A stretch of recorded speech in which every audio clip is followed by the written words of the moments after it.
اعوذ باللہ من الشیطان الرجیم بسم اللہ الرحمن الرحیم اللہم صلی علی سیدنا و مولانا محمدین نبی الامی الکریم وعلی آلہ وبارک وسلم۔ السلام علیکم خواتین و حضرات، سیرت پوڈ کاسٹ میں اعجاز احمد کے ساتھ آپ کی خدمت میں حاضر ہیں۔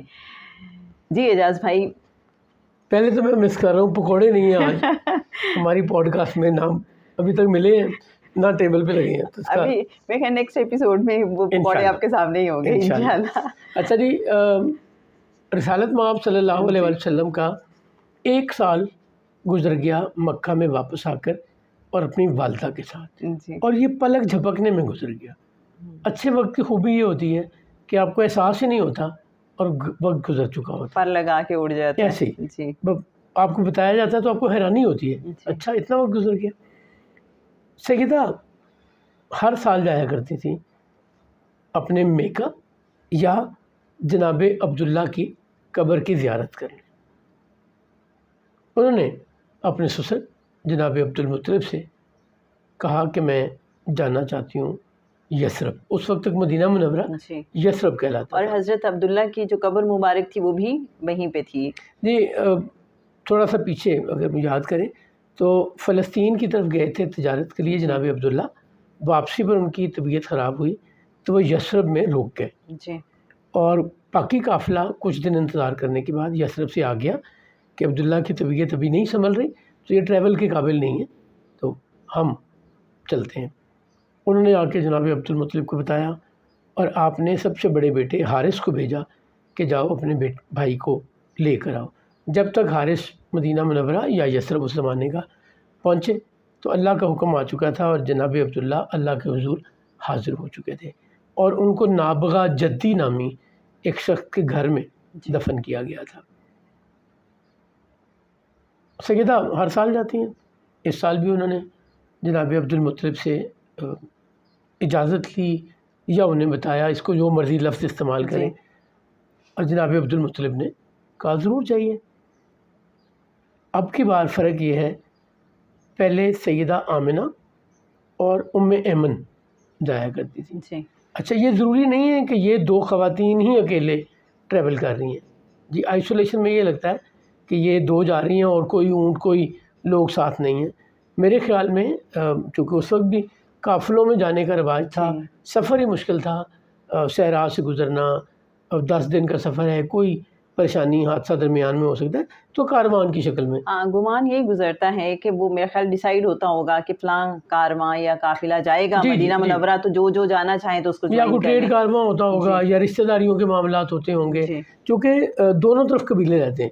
بنی زہرہ سے تعلق ہے سیدہ آمنہ کا، اور بنی زہرہ مکہ میں بھی رہتے ہیں، ٹھیک ہے، سو اس سے اندازہ ہو جاتا ہے کہ دونوں طرف آنا جانا، رشتہ داریاں، دوستیاں، معاملات ہیں۔ اور مدینہ منورہ کا دوسرا جو ریزن ہے لوگوں کے جانے کا، وہ ٹریڈ کے لیے جاتے ہیں، وہاں جا کے آرام کرتے ہیں، رکتے ہیں۔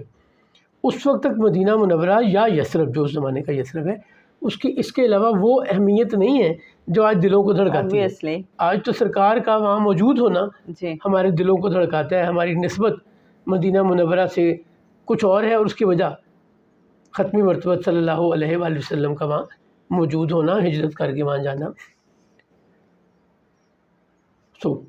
بڑے سکون سے جیسے پہنچ گئے مدینہ منورہ، اور 1 مہینہ مدینہ منورہ میں ٹھہری ہیں سیدہ آمنہ۔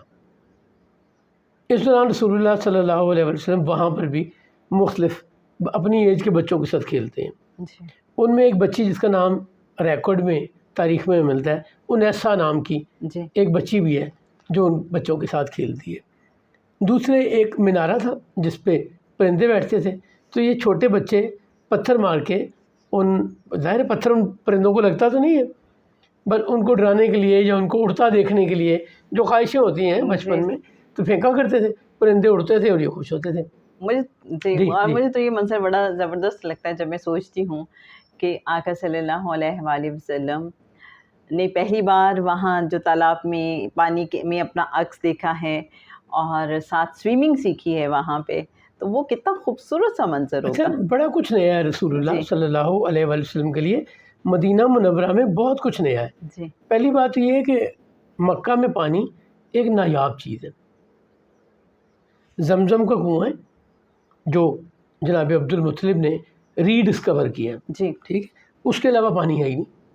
پانی یا تو سٹور کرتے ہیں بارش ہونے میں یا کہیں دور دراز علاقوں سے لاتے ہیں. سخت پہاڑ ہے, پانی کا وہاں پہ کوئی پاسبلٹی نہیں ہے. وہاں پہ کوئی تالاب, اس کا تو تصور بھی نہیں کیا جا سکتا. تو ایک تو تالاب, اور اس میں پہلی دفعہ رسول اللہ صلی اللہ علیہ وسلم نے اپنے آپ کو دیکھا ہے. وہ پانی کتنا خوش قسمت ہوگا جس پہ امیج سرکار ختمی مرتبت کا بنے, اور یقیناً دیکھ کے مسکرائے ہوں گے, کچھ حیرانی بھی ہوئی ہوگی اپنے آپ کو یوں دیکھ کر. اس کے علاوہ آپ دیکھتے ہیں کہ اونٹ ہے اور چکیاں ہیں. ہمارے یہاں تو بیل یا گائے سے یہ کام لیے جاتے ہیں جی. وہاں پہ اونٹ سب کچھ کرتا ہے. اگر تیل نکالنے والا کولو جسے ہم جی اپنی زبان میں کہتے ہیں وہ ہے, تو وہ بھی اونٹ ہی گھما رہے ہیں. اگر کوئی چکی ہے تو وہ اونٹ چل رہے ہیں. تو یہ بھی مکہ میں ایسی چیزیں نہیں تھیں. پھل بھی وہ نہیں تھے. مکہ میں تو پھل امپورٹ ہو کے یا کوئی لاتا تھا اور بیچتا تھا. یہاں اگتے ہیں, مدینہ منورہ میں اگتے ہیں. مدینہ منورہ کا ایک نام اس زمانے میں کسانوں کی بستی بھی تھا کہ اچھا یہاں پہ رہنے والے زیادہ کسان تھے اور ان کا تعلق کھیتی باڑی سے تھا. یہ چیزیں بھی رسول اللہ نے دیکھی ہیں. چمڑے کی جیکٹ یہاں بنتی ہے. اب چمڑا آتا تو مکہ سے زیادہ, کیونکہ جتنی قربانی ہوتی ہے اس کے ان جانوروں کی کھال الٹیمیٹلی مکہ میں کنزیوم نہیں ہونی. اتنی زیادہ قربانی ہے. آج بھی آپ دیکھیں, اب تو تھوڑا ماڈرن ہو گیا, حج کے دن آج کل چل رہے ہیں. حج کے دنوں میں جتنا گوشت قربانی کے لیے آتا ہے وہ اس کو سیو کر کے ان علاقوں میں بھیج دیتے ہیں جہاں پہ کوئی تکلیف, پریشانی, غذائی قلت یا قحط ہے. ان علاقوں میں بھیج دیتے ہیں, جو کہ ٹیکنیکس ماڈرن ہوگی. آپ نے بات کی کہ جو مدینہ منورہ میں زیادہ تر لوگوں کا پیشہ کھیتی باڑی تھا یا کاشتکاری تھا, تو مکہ میں زیادہ تر تاجر تھے, تجارت کرتے تھے, ٹریڈنگ. کیونکہ بعد اگتا کچھ نہیں ہے نا. جی ان کی سروائیول دو چیزوں پہ ہے, یا ٹریڈنگ ہے یا بیت اللہ سے ریلیٹڈ سروسز ہیں. کوئی گائیڈ ہے وہاں پہ, جسے آج آپ معلم کہتے ہیں, جو سکھاتا ہے جی. کیسے آپ نے کون سے مناسک ادا کرنے ہیں. یا پانی پلانے پہ بھی وہ مطلب ریلیٹڈ ٹو عمرہ, حج. لوگ آتے ہوں گے تو کوئی رہنے کی جگہ ہوتی ہوگی, پیڈ سروسز. جی, کوئی چارپائی لیتے ہوں گے لوگ کرائے پہ, کہیں ٹھہرتے ہوں گے, کھانا پینا. سو ان کا مکہ کی اکانومی بنیادی طور پہ دو چیزوں پہ چلتی ہے, یا ٹریڈنگ ہے یا سروسز ریلیٹڈ ٹو عمرہ, حج اینڈ بیت اللہ. جی ٹھیک ہے. اب اگر بال کٹوانے ہیں تو حجام بڑا ضروری ہے, تو وہاں پہ حجام زیادہ ہوتے ہوں گے باقی شہروں کی نسبت. مدینہ منورہ میں جیکٹ بنتی ہے, لیدر کی اور پروڈکٹس بنتی ہیں, گدے بنتے ہیں. اب یہ ساری چیزیں بنتی دیکھنا, اور بڑی نفاست سے کام ہوتا ہے یہاں. سونے اور چاندی کے زیورات بنتے ہیں, اور نفیس والے. وہاں پہ بھی زیورات بنتے ہیں, بٹ وہاں ہاتھی دانت کے زیورات بنتے ہیں, وہاں اونٹ کی ہڈی سے بنتے ہیں, کیونکہ ان کے انگریڈینٹس فرق ہیں. موٹے ڈیزائن والے, موٹے ڈیزائن اور ہڈیوں کے. جی. اچھا, ویسے ہڈی سن کے لگتا ہے کہ وہ بڑی کوئی عجیب سی چیز ہوگی. آپ اگر ہاتھی دانت کی چیزیں, آئیوری جسے کہتے ہیں, اس کی بڑی بڑی مہنگی دنیا میں چیزیں ملتی ہیں, بڑی خوبصورت بھی ہوتی ہیں. سو جو نفاست سے کام ہوتا ہے نا, وہ مدینہ منورہ میں رسول اللہ نے دیکھا. پھر وہاں پہ چاندی کے برتن, سونے کے برتن یہودی کرائے پہ بھی دیتے ہیں. آپ تو ماشاء اللہ بہت ینگ ہے. ہم نے بچپن میں دیکھا ہوا ہے کہ برتن کرائے پہ آیا کرتے تھے شادیوں کے لیے. ایگزیکٹلی. ابھی بھی بہت سے شہروں میں کلچر ہے. اب تو شادی ہال میں چلے جاتے ہیں نا, ہاں جی جی, ہوٹل میں چلے جاتے ہیں, کسی مارکیٹ میں چلے جاتے ہیں, سارا انتظام انہوں نے کرنا ہے. اس زمانے میں ٹینٹ سروس والوں کے پاس جاتے تھے, وہ گن کے گلاس دیتے تھے, گن کے چمچ دیتے تھے, پلیٹیں دیتے تھے. ایک آدھ پلیٹ واپسی پہ ٹوٹ جاتی تھی, گلاس ٹوٹ جاتا تھا, اس کے وہ چارج ایکچوئل قیمت سے کچھ 4 گنا بڑھا کے کرتے تھے, اور چمچ تو ضرور کم ہوتے تھے وہ. سو یہاں پہ برتن سونے چاندی کے ہیں جو لوگ یہاں سے خریدتے بھی ہیں. جیسے آپ کسی جگہ اور جا کے, اگر آپ جائیں ناردرن ایریا پاکستان کے, تو آپ وہاں سے ڈرائی فروٹ خریدتے ہیں, پشمینہ شال خریدتے ہیں, کچھ اور اس قسم کی چیزیں خریدتے ہیں. تو ان کی جو سوغات تھی وہ نفاست کے ساتھ خوبصورت کپڑے, ظروف, اور اسی طرح یہ کرائے پہ بھی دیتے تھے. تو یہ سارے ایکسپیرینس رسول اللہ صلی اللہ علیہ وسلم کے لیے نئے ہیں, ڈفرینٹ ہیں فرام مکہ. یوں 1 مہینہ گزر گیا رشتہ داروں سے ملنے میں. کبھی ایک گھر والے بلاتے ہوں گے کہ کھانا ہمارے ساتھ کھا لیں, کبھی کوئی دوسرے بلاتے ہوں گے, کبھی کوئی ملنے آ جاتا ہوگا سیدہ کو, کسی کو آپ ملنے جاتی ہوں گی. اور آپ وہاں رہتے ہوئے مدینہ منورہ میں یا اس وقت کے یثرب میں کئی دفعہ گئی ہیں رسول اللہ صلی اللہ علیہ وسلم کو لے کر جناب عبداللہ کی قبر پر. اب یوں سمجھیں سالانہ وزٹ ٹائپ کوئی عادت تھی انہیں یا شوق تھا. اپنے میکے سے بھی مل لیتی ہوں گی, عزیز و رشتہ داروں سے بھی مل لیتی ہوں گی. کچھ وہ جو میکے میں جا کے ریلیکس کرنے کا, میں بینگ میل یہ سمجھ نہیں سکتا کہ یہ بھی کوئی ایسی فیس ہوتی ہے, بٹ فیمیل کے لیے سب سے زیادہ شاید سودنگ اور آسانی, کتنی خوش ہو اپنے گھر میں, کتنی بھی بڑی حکومت ہو, اس کی اخت کا اختیار چلتا ہو, لیکن ماں کے پاس جانا, وہاں 2 دن گزارنے, 4 دن گزارنے, کہنا میں نے کچھ نہیں کرنا امی, اب آپ کھانا بنائیں گی, میں تو آپ کے بنائے ہوئے کھانے کو ترس رہی ہوں.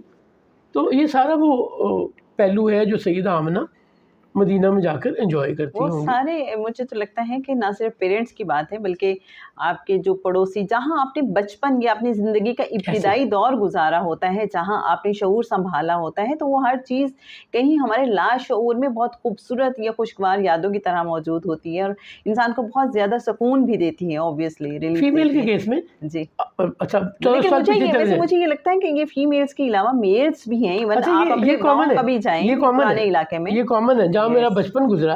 اگر وہ لوگ وہیں رہتے ہوں جو میرے بچپن میں وہاں رہتے تھے, تو مجھے وہاں جا کے کچھ اور احساس ہوتا ہے. ایگزیکٹلی جی میں کچھ اور کہنے لگا تھا. آپ کو لگے گا کہ آپ اسی دور میں پہنچ گئے ہیں جب ان لوگوں سے آج کل کے دور میں تو آپ کے پاس واٹس ایپ ہے, فون ہے, بہت سے ای میل ہے, بہت سے طریقے ہیں نا کسی دوست سے کانٹیکٹ کرنے کے لیے. آپ کا دل کر رہا ہے اپنی کسی دوست سے بات کرنے کو جو وہاں رہتی ہے, تو ممکن ہے. اس وقت تو یہ ممکن نہیں تھا. اس وقت تو فزیکل آنا جانا ہی ممکن ہے نا. تو جب آپ اچھا وہ بھی انتظار کرتے ہوں گے جو وہاں رہنے والے ہیں کہ ہماری کزن, ہماری دوست, ہماری بہن, جی تو وہ ایکسائٹمنٹ ہی کچھ اور ہوتی ہے. بالکل بالکل. اچھا جی, بہت شکریہ. انشاءاللہ پھر ایک مہینہ جب حضرت سیدہ آمنہ مدینہ منورہ میں قیام پذیر رہی ہیں, اس کے بعد پھر مکہ واپسی کا انہوں نے ارادہ کیا ہے. راستے میں کیا واقعات پیش آئے انشاءاللہ نیکسٹ ایپیسوڈ میں. اللہم صلی علی سیدنا و مولانا محمد معدن الجود والکرم وعلی آلہ وبارک وسلم. السلام علیکم ورحمۃ اللہ وبرکاتہ.